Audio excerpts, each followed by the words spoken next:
Today on Daily Planet, bringing 360-degree views in real time to sporting events. We'll meet the father and son team who've invented this technology. Plus, a race with one very bizarre collection of vehicles. Believe it or not, these vehicles are in a race. What kind of race? We're going to take you to Maryland to find out. And a very different competition, one to see who has the best wind generator. Going to Guelph, put these high school inventions inside a wind tunnel. We're going to blow your mind with the coolest inventions around. This is Daily Planet.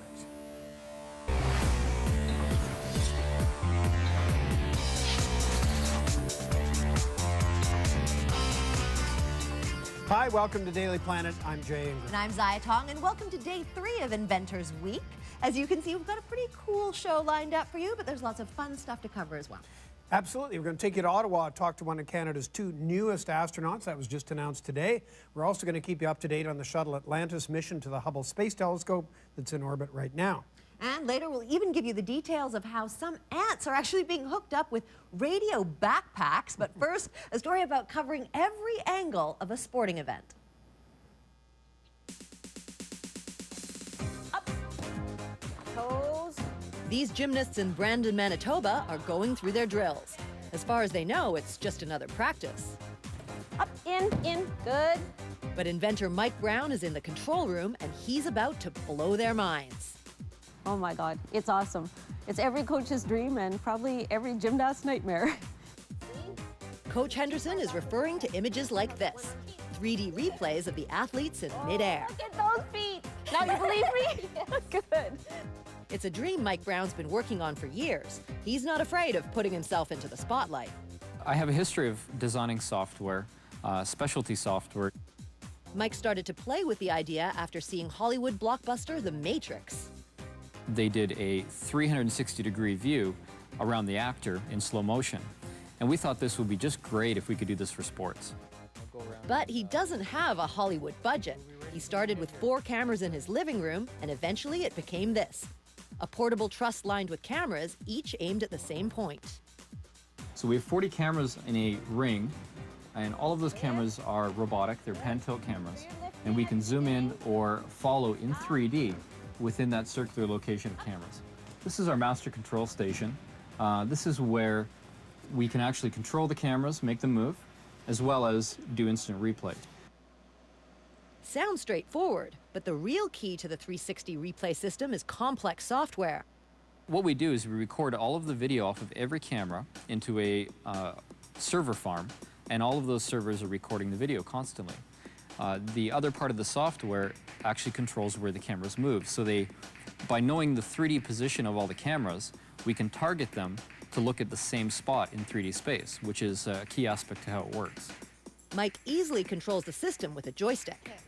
This is making me look good.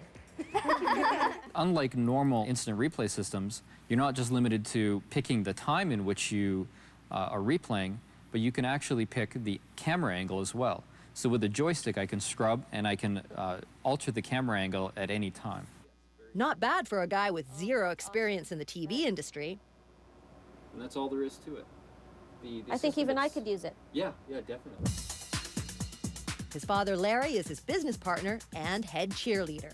I guess I could say it's been scary, it's been exciting at the same time. What started out as a couple of $1,000 investment to see if his theory would work soon grew into hundreds of thousands of dollars, which puts us where we are today. Like any inventor pitching a new idea, there are some hard lessons along the way. In fact, the first year, it wasn't real time. It took about 20 seconds to get a replay out. We thought 20 seconds was actually pretty quick for broadcast. They soon found out, in TV, 20 seconds is an eternity. It was back to tweak the software. It took us about 3 months to implement, and now we are completely real time where there's no rendering time required. It's absolutely instant.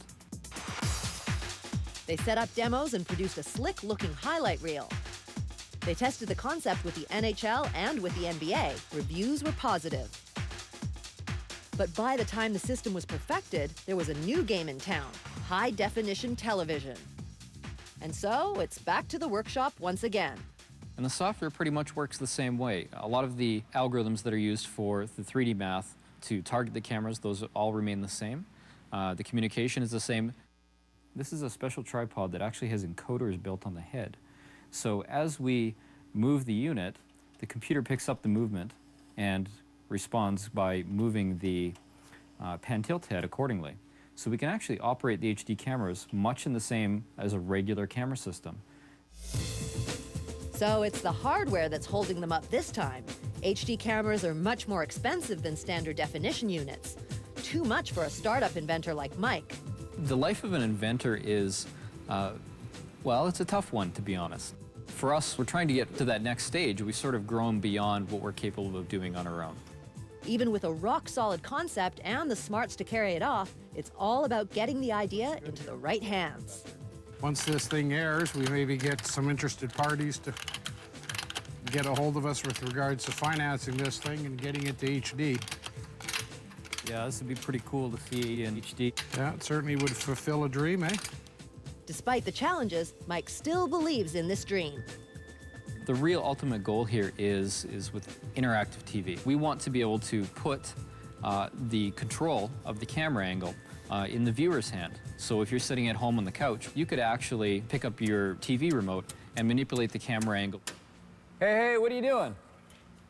Mike, let's go home. Tomorrow's another day. Let's head her home. Now that's an inventive idea with big potential.